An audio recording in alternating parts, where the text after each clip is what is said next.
আসসালামু আলাইকুম। এখন দেখবেন সংবাদ শিরোনাম। Killing of 6 persons. For all these 3 counts, we have decided to inflict her with only one sentence, that is sentence of death. মানবতা বিরোধী অপরাধে শেখ হাসিনার ফাঁসির আদেশ প্রতিশোধ নয় বলছে প্রসিকিউশন, মাইল ফলক হয়ে থাকবে মন্তব্য অ্যাটর্নির। যারা আসামি পলাতক আছেন, দেশের বাইরে আছেন, তাদেরকে বাংলাদেশের মাটিতে নিয়ে এসে আইনের মাধ্যমে তাদের এই শাস্তি কার্যকর করবে। শেখ হাসিনা এবং আসাদুজ্জামান খান কামাল সাহেবের বাংলাদেশে তাদের সমস্ত সম্পত্তি ক্রোক করা হয়েছে, বাজেয়াপ্ত করা হয়েছে। শেখ হাসিনাকে দেশে ফিরিয়ে এনে দণ্ড কার্যকরের দাবি ভুক্তভোগী ও স্বজনদের। রাজসাক্ষী চৌধুরী আব্দুল্লাহ মামুনের লঘু দণ্ডে ক্ষোভ।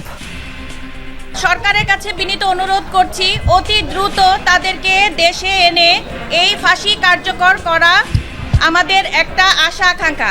আইজিপি চৌধুরী আব্দুল্লাহ মামুনের যে মাত্র 5 বছর রায় দেওয়া হয়েছে, আমরা শহীদদের পরিবারের পক্ষ থেকে গ্রহণ করি না।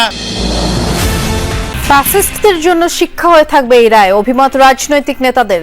বিভিন্ন স্থানে আনন্দ মিছিল, মিষ্টি বিতরণ। ফ্যাসিস্ট স্বৈরাচার যত শক্তিশালী হোক, যত দীর্ঘদিনই রাষ্ট্র ক্ষমতা অবৈধভাবে পরিচালিত করুক, ক্ষমতা ভোগ করুক, তারা একদিন না একদিন আদালতের কাঠগড়ায় তাদের দাঁড়াতেই হবে। আমরা মনে করি এই বিচারের ব্যাপারে কোনো প্রশ্ন তোলার সুযোগ কারো নেই। কিছুটা হলেও আমাদের শহীদেরা যারা ছিল, যারা তাদের জীবন হারিয়েছে এই দীর্ঘ সময়ে, তাদের আত্মার শান্তি পেয়েছে এবং ন্যায় বিচার প্রতিষ্ঠা হয়েছে। জুলাই গণহত্যা ও মানবতা বিরোধী অপরাধ মামলায় শেখ হাসিনাকে ফাঁসির আদেশ দিলেন আন্তর্জাতিক অপরাধ ট্রাইব্যুনাল। একই অপরাধে আসাদুজ্জামান খানকেও মৃত্যুদণ্ডের আদেশ দেওয়া হয়। রায়ে শেখ হাসিনা ও আসাদুজ্জামান খান কামালের সম্পত্তি বাজেয়াপ্ত করে শহীদ পরিবার ও আহতদের প্রদানে সরকারকে নির্দেশ দেওয়া হয়েছে। অপর আসামি চৌধুরী আব্দুল্লাহ আল মামুন রাজসাক্ষী হওয়ায় তার সাজা কমিয়ে দেয়া হয়েছে 5 বছরের কারাদণ্ড। ট্রাইব্যুনাল একের চেয়ারম্যান বিচারপতি মোহাম্মদ গোলাম মুর্তজা মজুমদার এই রায় ঘোষণা করেন।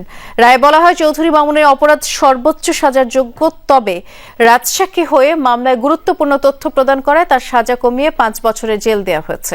ট্রাইব্যুনালের রায়ে শেখ হাসিনার 3টি মানবতা বিরোধী অভিযোগের প্রমাণ পাওয়ার কথা বলা হয়েছে। চাংখারপুলের 6 জনকে হত্যা, আশুলিয়ায় 6 জনকে পুড়িয়ে মারার ঘটনায় শেখ হাসিনার নির্দেশ প্রমাণিত হওয়ায় তাকে ফাঁসির দণ্ডাদেশ দেওয়া হয়েছে। এছাড়া আন্দোলন দমাতে আন্দোলনকারীদের ড্রোন দিয়ে চিহ্নিত করে হেলিকপ্টার থেকে গুলি করার নির্দেশের অভিযোগে আমৃত্যু কারাদণ্ড দেওয়া হয়েছে।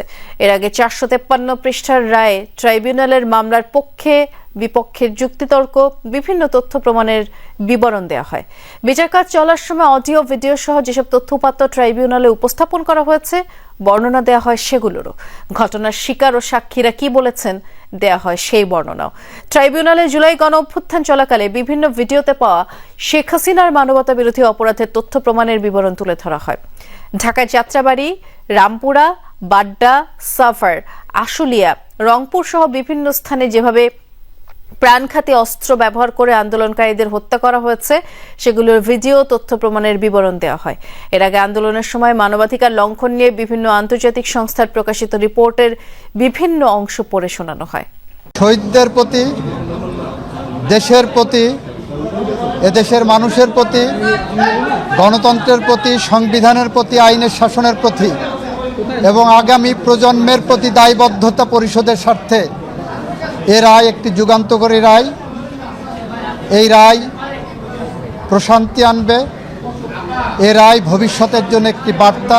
সরকার এবং রাষ্ট্র আদালতের এই রায়কে যথাযথ আইনি প্রক্রিয়া এবং অন্যান্য যত প্রক্রিয়া আছে কূটনৈতিকভাবে সেই প্রক্রিয়া অবলম্বন করে যারা আসামি পলাতক আছেন, দেশের বাইরে আছেন, তাদেরকে বাংলাদেশের মাটিতে নিয়ে এসে আইনের মাধ্যমে তাদের এই শাস্তি কার্যকর করবেন। শেখ হাসিনার ফাঁসির আদেশ দেওয়ার মাধ্যমে দেশে ন্যায় বিচার প্রতিষ্ঠা হয়েছে। আজ জুলাই গণ অভ্যুত্থানের আরেকটি বিজয়ের দিন বলে প্রতিক্রিয়া জানিয়েছেন আইন উপদেষ্টা আসিফ নজরুল। বলেছেন, পৃথিবীর যে কোনো আদালতে বিচার হলে সাজা পেতেন শেখ হাসিনা। শেখ হাসিনার দেশে ফিরিয়ে আনার বিষয়ে আইন উপদেষ্টা বলেছেন, শেখ হাসিনাকে ভারত থেকে প্রত্যাপনের জন্য আবারও চিঠি দেওয়া হবে। এরপরও যদি ভারত তাকে ফেরত না দেয় তা হবে অত্যন্ত নিন্দনীয়।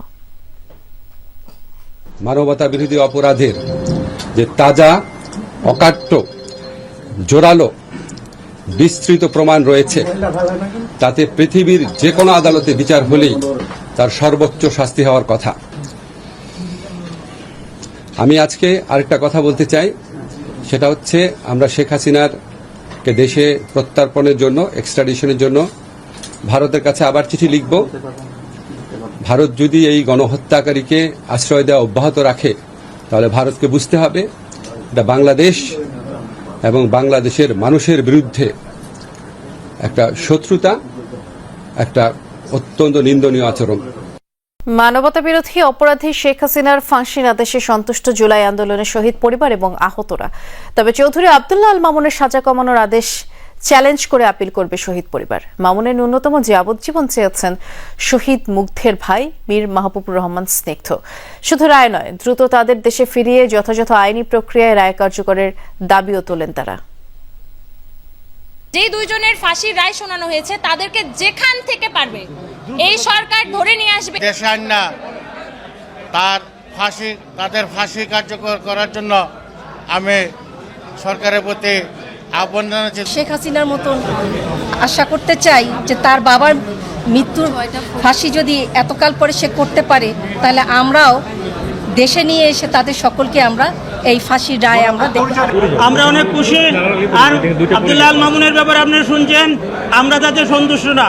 আমাদের সন্তানগুলাকে পাখির মতো গুলি করে হত্যা করা হয়েছে, সেখানে তাকে মাত্র 5 বছর সাজা দেওয়া হয়েছে। এই রায়ের বিরুদ্ধে আমরা আমাদের শহীদ পরিবার এবং আহতদের পক্ষ থেকে আমরা উচ্চ আদালতে আপিল করব এবং আমাদের ইচ্ছা সেই চৌধুরী আল মামুন সাবেক আইজিপি তাকে ন্যূনতম যাবজ্জীবন কারাদণ্ড দেওয়া হোক।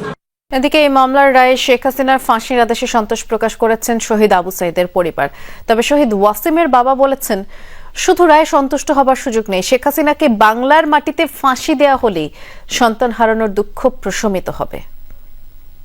শুনি অবশ্য আমি খুশি হয়েছি, কিন্তু আরো যারা শহীদ হয়েছে তাদেরও যেন খুশি হয়। আর ভারত থেকে আনে অতি দূরত্ব গতিতে যেন ফাঁসি কার্যকর করে বাংলার মাটিতে, তাহলে আমি খুশি হই। শেখ হাসিনা তাকে বাংলাদেশে আনে এই মৃত্যুদণ্ড কার্যকর অতি দ্রুত করতে হবে। আমি সন্তুষ্ট হব কখন, যে আজকে রায় হয়েছে, রায়কে যেদিন কার্যকর হয় ওই দিনই সন্তুষ্ট হব। আর রায়ের জায়গা থাকলে তো আমরা সন্তুষ্ট হয়ে লাভটা কি।